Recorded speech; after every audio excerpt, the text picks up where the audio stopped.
Me, 26 years old, and my grandma, 80 years old, had an argument again, similar to the one we had last year. We were vacationing together and had a great time for the most part, but she kept bringing up how burdensome my mom is on her life. My grandma fully financially supports my mom because she feels obligated to as her daughter. I haven't had a real connection with my mom since I was 15 years old. My mom would be homeless now without my grandma's support, as she refuses to work and spends all her time with shady people who get her evicted from the places my grandma rents for her.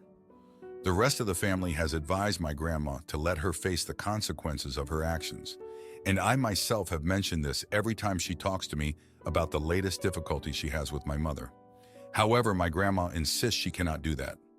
After asking her to please talk about anything else, because I was tired of it, I raised my voice.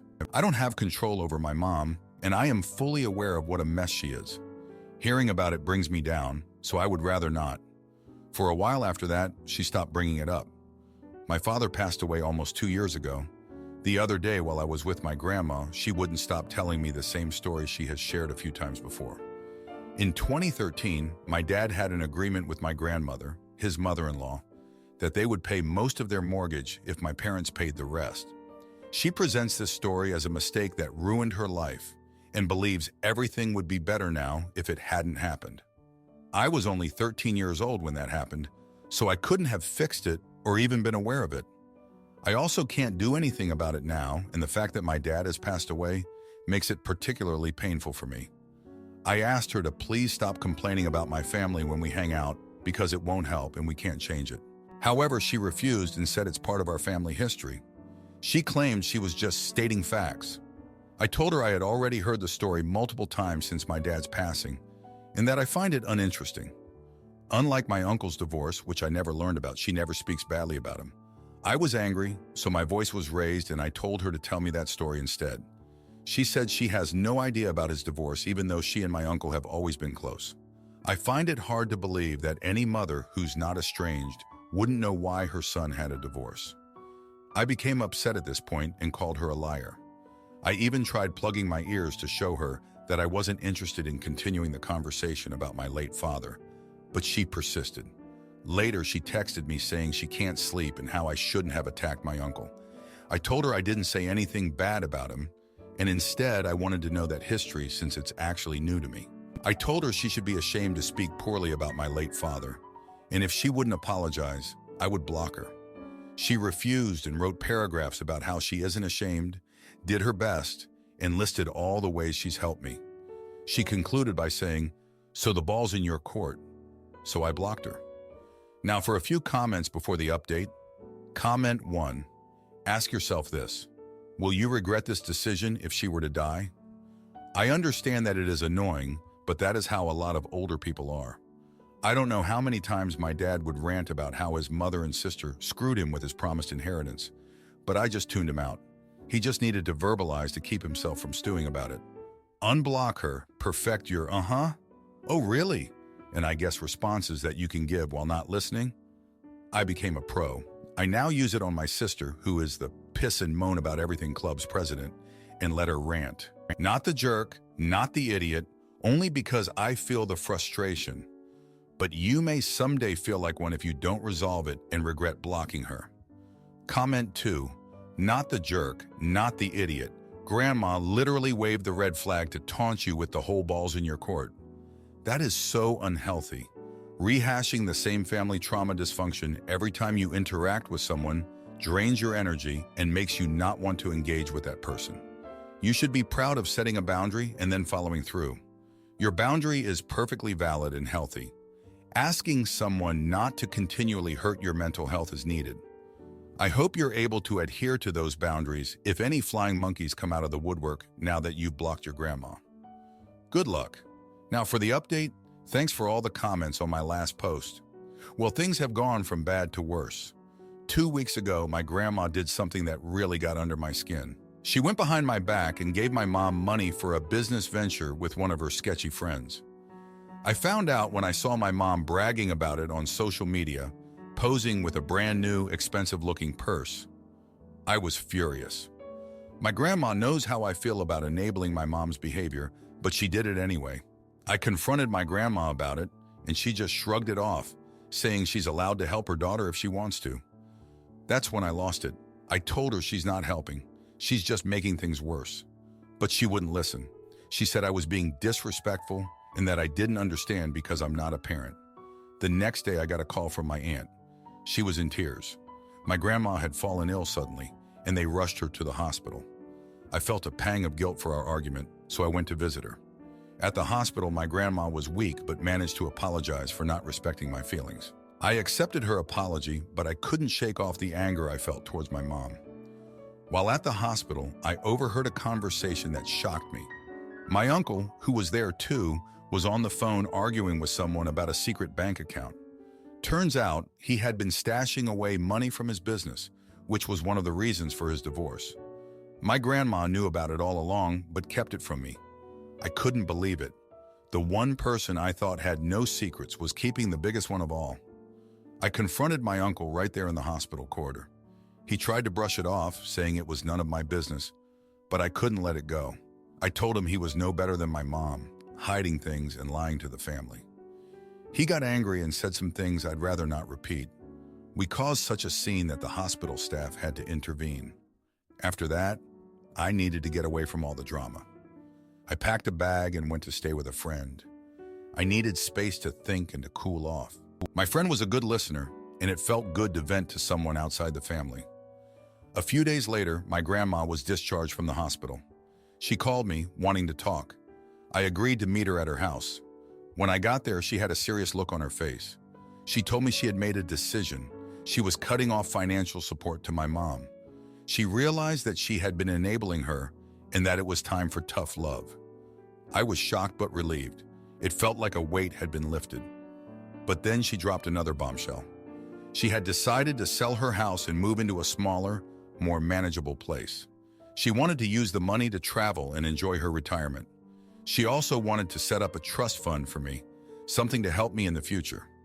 I was touched by her gesture, but it also made me realize how much she had been sacrificing for us. I left my grandma's house feeling a mix of emotions. I was proud of her for finally taking a stand, but I also felt a deep sadness for the years of turmoil we had all gone through. It was a bittersweet moment. As for my mom, I haven't spoken to her since the incident with the purse. I've decided to cut her off completely.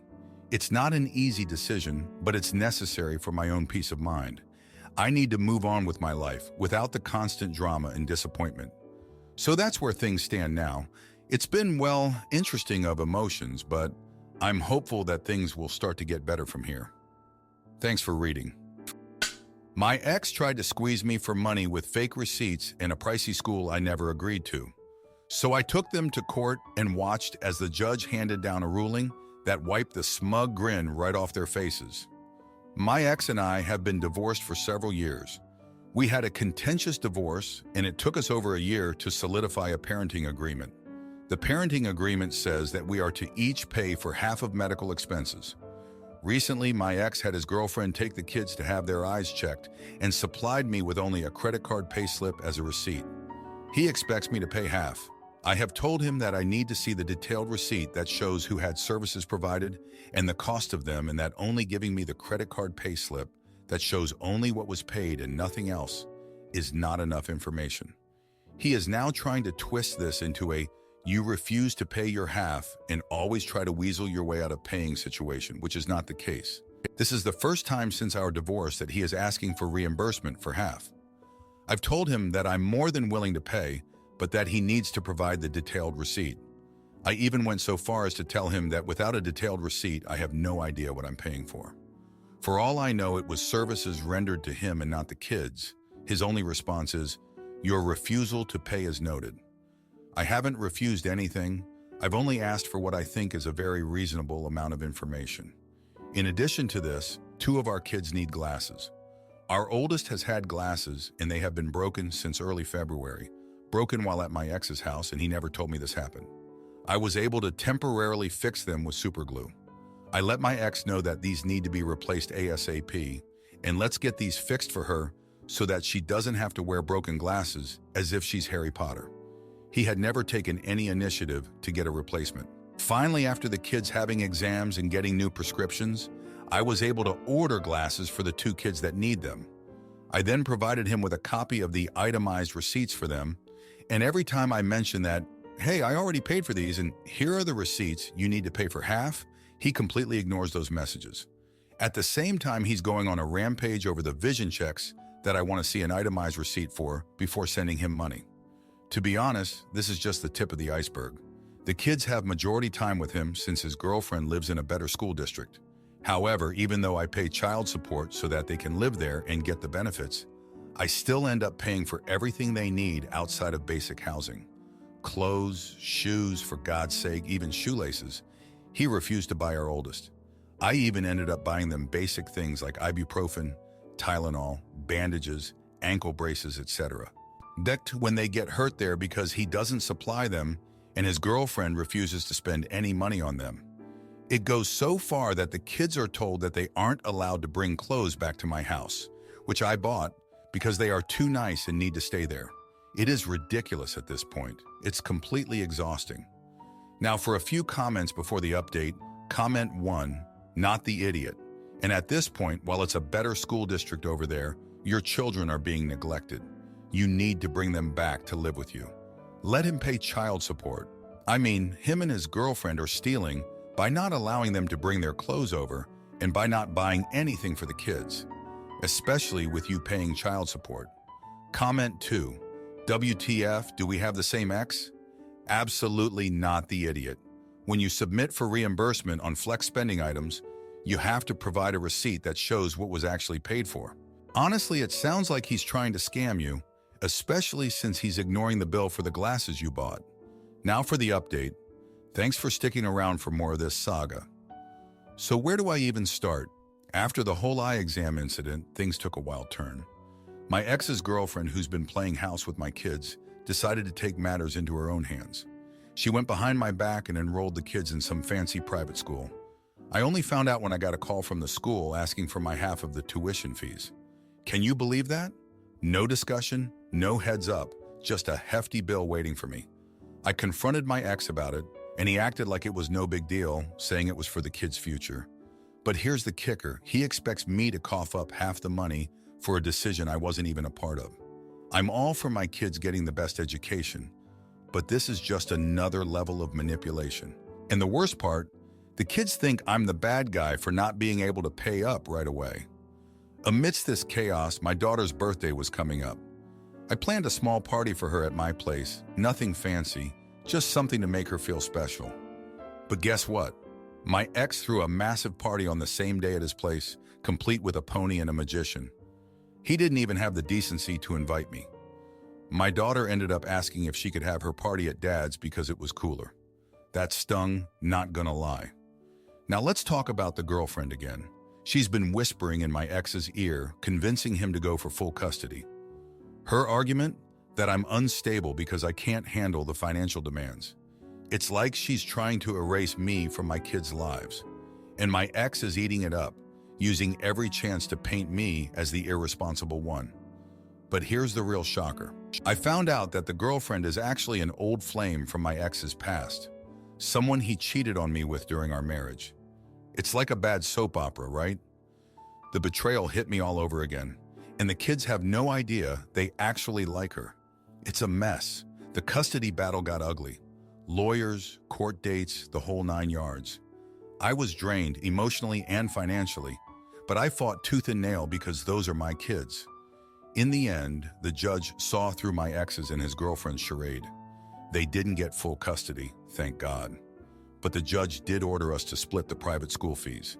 It's a tough pill to swallow, but at least I still get to see my kids. Just when I thought things couldn't get any worse, my ex pulled another stunt. He claimed I owed him back child support, saying I hadn't paid in months. That was a lie. I have records of every payment. He was just trying to squeeze more money out of me. I had to hire a lawyer again to sort it out. More money, more stress, and through all this, the kids are caught in the middle.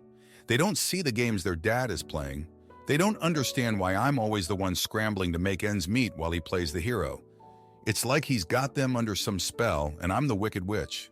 I'm tired, you know? It's like no matter what I do, it's never enough. But I keep going because those kids are my world. and I won't let my ex and his conniving girlfriend take that away from me.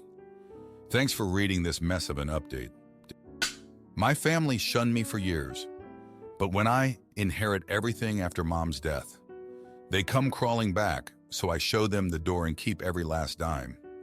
My older sister and I grew up in a very hostile household. I always got the impression that my mother's dream was to be a boy mom, and my stepfather's dream was to not have stepkids. But unfortunately, my sister and I existed. From what I remember, it didn't cross into what would be thought of as abuse, but my older sister would have been taking the brunt of it, so I was probably shielded from a lot. She was 5 years older than me and basically raised me. She passed right before I turned 13. When she passed, all the hostility in that house got turned on me. She was my whole world. Losing her was devastating. Her at the time girlfriend, Caroline, saw what was going on and tried to be there for me, but I didn't register much of it or anything. When I was 14, Caroline basically approached my family and was like, "Hey, I just got a new job and I'm about to move. I know this sounds weird, but I know you guys don't want this kid or overwhelmed, so if you want, I would be willing to take her with me." My stepfather was ready to jump on the offer immediately. According to my mother, he and I pressured her into it. But from what I remember, the day Caroline brought it up to them was the first conversation anyone had about it. And my mother asked me all once if I was okay with it. I was. I moved out the next week. Caroline obviously wasn't rich, but her place had 2 bedrooms and was an all-female household. So there was privacy, and people didn't at best resent me for existing. It wasn't ideal, and some things went down that were probably not appropriate. But I finished high school and have a normal life now. After I left, I didn't really talk to my mother or my siblings again. We didn't have a very close relationship to start with, and I was at the wrong age with too much history, so the feeling was pretty much mutual. Even now, our relationship is pretty limited. They didn't even come to my wedding. I'm 27 now, my stepfather passed away, and I went to his funeral to be polite. I was met with a barrage of insults from my stepbrothers and half-brothers for abandoning them all those years ago. Apparently, after I left, all the hostility got turned on them. Our mother had 2 babies when I left and quickly had a third, and everything got dumped on them while I galloped off to a fancy new life. My mother joined in, saying that I took advantage of how exhausted she was and happily took advantage of the situation to do something completely inappropriate for my age and just bail on having parents or being part of a family. She says I should have fought to stay and insisted that I love my family instead of jumping on the first set of wheels out, and it was ballsy of me to play pretend now when I made my true feelings known years ago. I don't think I was in the wrong to want to leave. I didn't and couldn't have forced them to let me out. I didn't plan it with her or anything. I just gave an honest answer when asked. Now for a few comments before the update. Comment 1. You were not in the wrong to leave. Your stepbrothers are just annoyed that they lost their meat shield, and your mother has realized a dozen+ years after the fact that you could have been an additional house slave. These people are not your family. You deserve better. Leave them behind and make your own family. Comment 2. Not the idiot. Sounds like she does not see the abuse. As for your brothers, they are mad because no one was left to step up and they got the full extent of the hostility. Not your problem. They still sound hostile. Go no contact with them. Some things never change. Your mom did not have kids. She had indentured servants. Now for the update, thanks for sticking around for more of my story. So 2 weeks ago, things took a turn. My mom called out of the blue crying. She said she was sorry for everything. I was shocked. She never apologizes. She told me she was diagnosed with a serious illness and didn't have long. I didn't know what to feel. Part of me felt bad for her, but another part of me remembered all the bad stuff. I decided to visit her. When I got there, it was like walking into a different world. The house was a mess and my half-brothers were running wild. My mom looked really sick. She kept saying she wanted to make things right. I didn't know if I could believe her. But seeing her like that, it did something to me. I started to help out, cleaning and cooking, trying to make the place better for the kids. Then my oldest stepbrother, the one who always had it out for me, showed up. He was furious, saying I had no right to be there after leaving them to deal with everything. He and I got into a huge fight right there in the living room. My mom tried to stop it, and she collapsed. We had to call an ambulance. It was chaos. At the hospital, they said it was a close call, but she was stable. My stepbrother, he actually broke down and apologized to me. He said he was just angry and scared. I didn't know what to say. I stayed at the hospital until she woke up. She was different, kinder. She told me she was proud of me for making something of myself. I didn't know how to take that. It felt good, but also like, why now? After that, I went back to the house more often, helping out. I thought maybe this was a chance for us to be a family, sort of. But then my mom's lawyer showed up with a will. She left everything to me. The house, some money, everything. My stepbrothers were furious. They said I didn't deserve it, that I wasn't even really part of the family. I didn't want any of it, but my mom insisted. She said it was her way of making up for the past. I tried to talk to my stepbrothers about it, to figure out a way to share things, but they wouldn't listen. They said I had already taken enough from them. I felt terrible, like I was causing more problems. But at the same time, I didn't want to just give up what my mom wanted for me. Things got worse when my mom passed away. The funeral was rough. My stepbrothers blamed me for everything, said I had somehow manipulated our mom. I didn't, but they wouldn't believe me. I just stood there, taking the insults, feeling like maybe I did deserve them. After the funeral, I went back to the house and it hit me. This was my home now. I could do something good with it, maybe turn it into a place for kids like us who needed help. But my stepbrothers, they wouldn't have it. They said they'd fight me for the house, take me to court. I didn't want that, but I also didn't want to just walk away. So here I am, stuck in the middle of this mess. I want to do the right thing, but I don't even know what that is anymore. I'm trying to help, but it feels like no matter what I do, it's never enough. And now with this house, it's like I'm tied to them forever, whether I like it or not. Thanks for listening. If you like this video, you'll probably like these too. Also, while you're here, please consider subscribing. It's your support that keeps this channel alive and allows me to make better and longer videos. Have a great day.